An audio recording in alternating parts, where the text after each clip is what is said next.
Okay. Here we have Jim Rose, who is part of GBL Systems, and he's introducing Future Orb. So, sir, can you tell me what was the reason you came up with this product? Like, what was the necessities or like the consumer applications? Like, why did you do this? Yeah, actually, the product was developed to exploit the proximal web technology. The idea that whereas on the internet you have to search for your content, in the proximal web situation, content is directed towards you. So you use our application, the Future Orb app, and basically content, whatever content you want to come out, whether it's for business uses, for educational uses, security or military uses, the content is delivered proximally to anybody who's in the area. I see. And this information is gathered through the web services and then pushed onto? It can be. There are multiple ways of displaying it. I mean, it could exploit existing websites, for example, and it just redirects the information from the user, from the home website. And so, for example, you could have a campus map, or in this venue here, you could have a layout of the vendors, and that's on a website someplace, and the signal just passes that to your phone. Oh, I see. Okay. Understood. And usually these companies, the information's readily available. I just select the information based off that? Yes, absolutely. That's one easy way to deploy it. Or we can generate, or the user could generate specialized content for the particular application. So for example, today we have various vendors here, and some of them have allowed us to put orbs up that feature their products and gives perhaps a video demonstration of what their product's all about, or some background information. I see. So when you say the user can create their own orb, that means you can purchase an orb from your store, and then from there they can set it up in their own business? Yeah, basically we use these beacons that are Bluetooth based, and they talk to your smartphone and they redirect the signal to wherever you have the content residing. And normally how long do these last, or are they connected to a... There's a battery in here, and it'll last for up to a year. Up to a year? Yeah. That's incredible. Up to a year, nice. So some of the places around town, if you live local where we've deployed these, you could go out to Point Magoo Missile Park. I don't know if you're familiar with that. It's right off of Wood Road. Yes. And we have that beaconized, so you can go out there with your smartphone and you'll see, not only see the displays, but you'll see the background information about how those missiles were tested, developed, etc. Wow, fantastic. That's actually pretty cool. It is. All right, well, nice to meet you. Nice to meet you, Brian. Thank you very much. No worries. I'm Brian, and this is Alan Yeager. Can you please tell us a little bit about what you do here? Sure. So I'm the director of the Center for Threat Management, and what we are is we are a 501c3 nonprofit public benefits company, and we look at how do agencies work together, how do technology and experimentation aid in response and recovery operations. And so we're working here with the Port. We've worked with the Port for about 8 years on this type of program, where we look at a whole society, we look at what the threats are and how we can best prepare for that.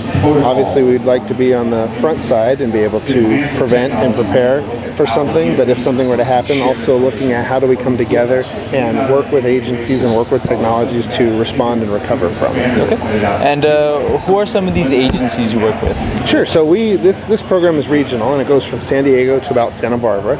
And so this is everything from federal, state, local, private sector, and non-government agencies. And we call them kind of stakeholders within the port, within the maritime domain for the maritime transportation system. So it can be everything from law enforcement, public safety, to non-government organizations, companies, terminal operators, etc. Okay.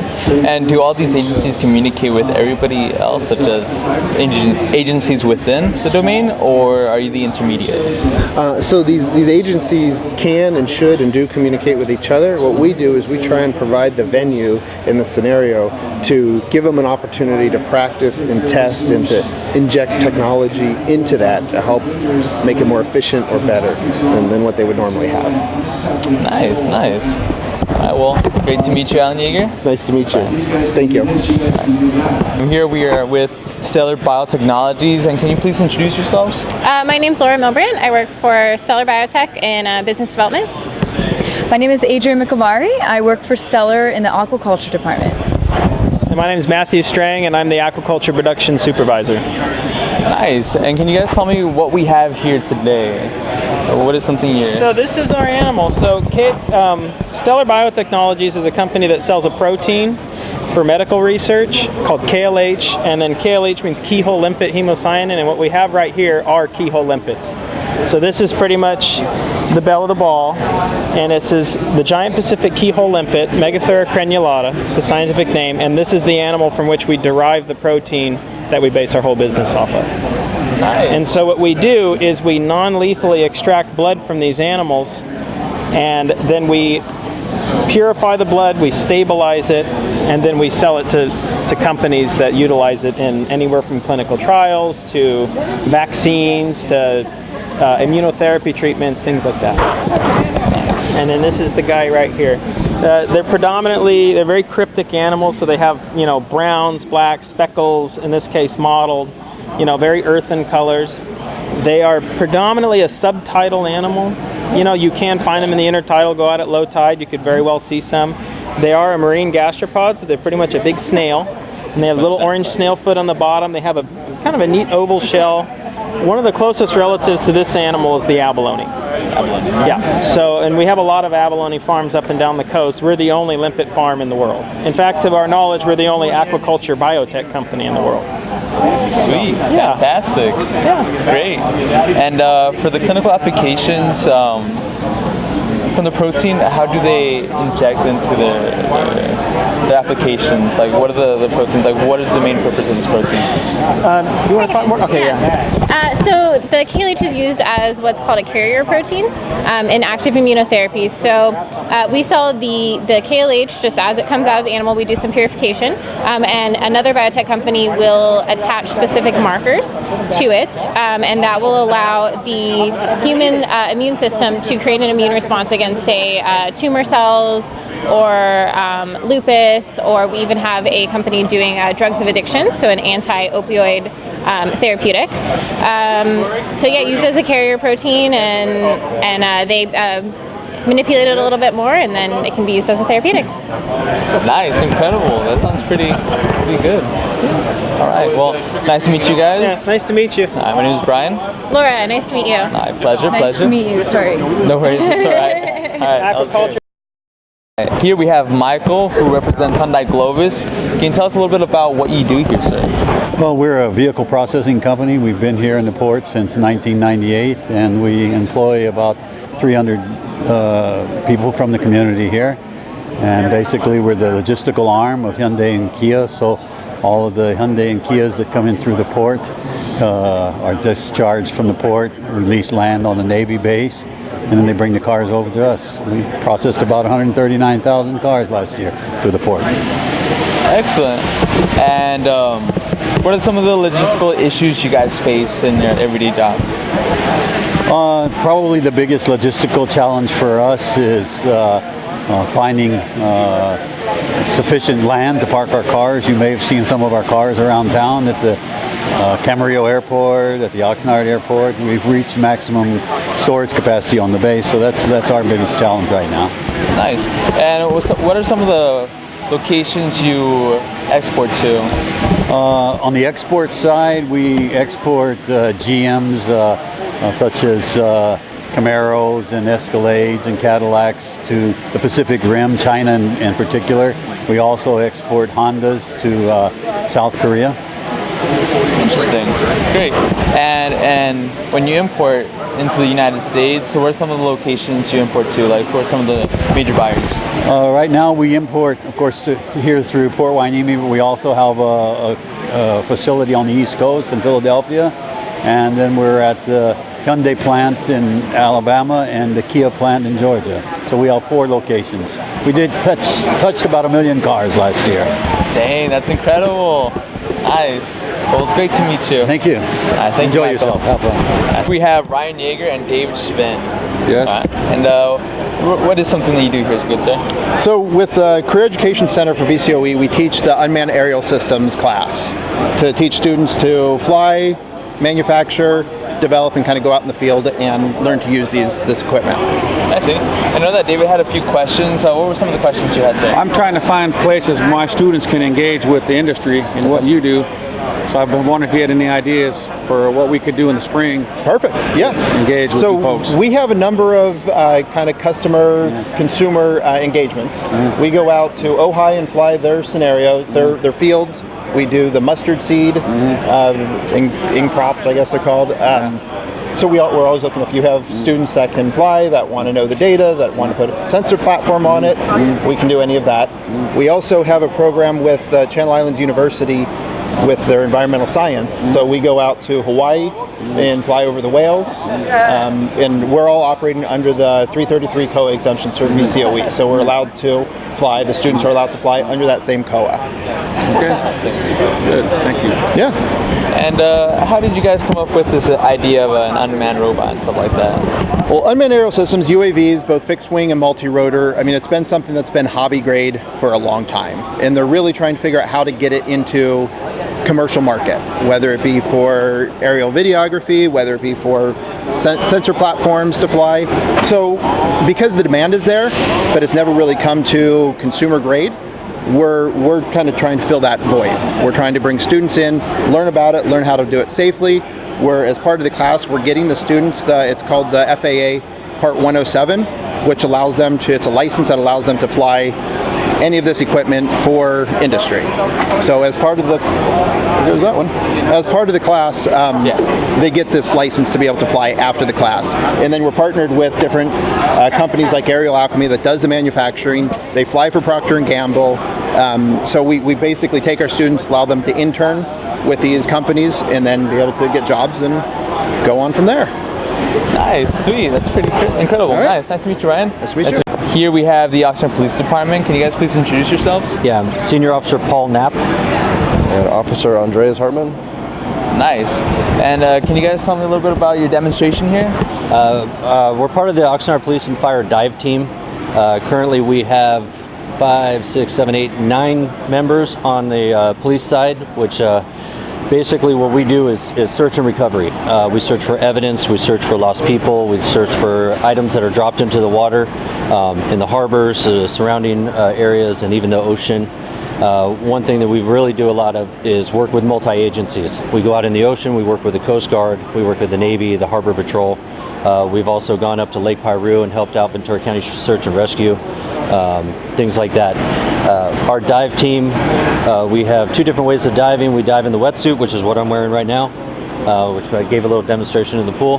And we also dive with what's called a dry suit. We use a dry suit for contaminated waters because we have a lot of waterways that are coming in here with contaminants. So we use a dry suit, which basically keeps us completely dry head to toe. We don't get any exposure to the water whatsoever. And I've been on the team for 4 years now.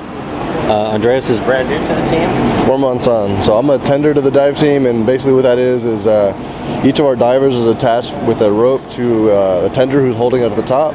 And the tender is, think of it basically like a vacuum. So we're telling the diver underwater, since the water is black, they can't see anything, we're telling them which way to search, whether that be from close to far or from far to close. So that's kind of my role as a tender. We also assist with setting up the diver's gear, so make sure that they're all set before they go in the water, because there's a lot of gear that they need to do. It's heavy, it's weighted, so we assist with that as well. Oh, nice, interesting. Yeah. I'll add on to that. Tender is a vital part of our diving. Imagine going into a room completely blacked out and trying to search for an object in a pattern. You can't do it, because when we're underwater, it's black water, we can't see anything at all. So they're the ones who are basically controlling us and giving us signals with a line, so we know where to go and what to search for. Oh, I see. Nice, interesting. Well, okay. Nice to meet you. Thank you. All right. Nice to meet you. Thank you, officers. Right, and here we have Charles from Aerial Alchemy. And what are some of the stuff you create here, you could say? Well, we create drones for commercial applications. So if you're a power company and you want to survey power stations or lines, your power lines or those kind of things, if you're a farmer, farmers use them quite a bit, that kind of stuff. And so the key is, can you make drones, and this is what we do we make drones that have enough redundancy so that they can carry the kind of instrumentation they need to gather the data, because it's all about the data, right? So you need to gather the data back from whatever mission that it's on, and can you do that safely? And so, like this drone here, for example, it has a 36-pound all-up weight, and it was designed to carry a hyperspectral sensor. Well, that sensor costs $50,000, right? Yeah. Right. So you don't put a $50,000 sensor into the air on a drone with $10 Chinese motors, right? So you have to reverse engineer and add redundancy and headroom and all that kind of stuff so that you can do it safely. And then you have to do it with enough automation, right? So that people who are not RC pilots or they're not into flying drones necessarily can actually go out and accomplish their jobs. Understood, and you're able to keep the instrumentation safe. Yeah, I mean we have a ground control station so that they can map out a mission, so that they can see how it's going to go, where it's going to scan, that kind of stuff. And the drone, by and large, flies itself. We never recommend that you go out and fully autonomously do a mission, depending on the mission and where it is. You want to be able to take control of it. Our thing is you have to have 100% control 100% of the time and don't hit anything. Right? So that's the key. So in order to do that, we've had to manufacture and develop our own flight controllers and all that kind of stuff, because it's just the hobby grade stuff that you can buy off the shelf. It just doesn't have the redundancy. It doesn't have the quality. It doesn't have the things that you need for the kind of the uptime, reliability, that kind of stuff. Understood. All right. Well, great to meet you. Sure. That was easy. Yeah, it was. Right, so here we have Chuck, who represents Del Monte. Can you tell us a little bit about Del Monte and what kind of produce you guys? Sure. Del Monte Fresh Produce is based out of Coral Gables, Florida, but we're a worldwide multinational company that grows, transports, and distributes fresh fruit throughout the whole world. But in the United States market, particularly here in Port Hueneme, we have a ship that comes in every week that brings bananas, pineapples, tropical melons, honeydew, cantaloupe, watermelon, and we distribute it throughout the western part of the United States and in Canada. We send about 50 or 60 truckloads of fruit a week up to the Canadian market, right out of Port Hueneme. Nice, interesting. And I heard that you guys were some of the ones that created the initial push that created Port Hueneme. Well, we came here and we're the longest tenant of the port. We've been here continuous since 1979. We found that the location for the distribution and the fact that it's a smaller port, it's better to be a big fish in a small pond than it is to be a small fish in a big pond. And prior to that, we were in Long Beach, and we kind of got squeezed out by all the large shipping companies. So the fresh produce is ideal to bring in here to Port Hueneme, and the port's been a very good partner with us over the years. So we're really happy to be here. All right. And can you tell me some of the bananas journey? Can you explain that? Sure. So bananas, that we import bananas from Ecuador, Costa Rica, and Guatemala, and we have large plantations where we own the farms. So we are completely vertically integrated with the farms, the ships that we own our own ships. We transport the cargo here to the port facility. It's all on our own. But the bananas grow. It takes about 16 weeks for a banana to mature from a flower to a stalk of bananas, and then they're harvested. They're cleaned and cut into hands, and then placed in boxes, then palletized, and then loaded either in containers or loaded onto the ship, and then they come in to the port. When they get here, they're essentially asleep. It's like a cucumber. It smells like a cucumber, hard as a rock. You wouldn't want it. It's hard to peel it, and then they have to be ripened, just like they ripen avocados. They give a little ethylene gas. It starts the ripening process. Then the bananas change from a starch to a sugar, and voila, you get a beautiful sweet piece of fruit. Nice, thank you. All right, nice to meet you. Yeah, you Chuck. too. Thanks.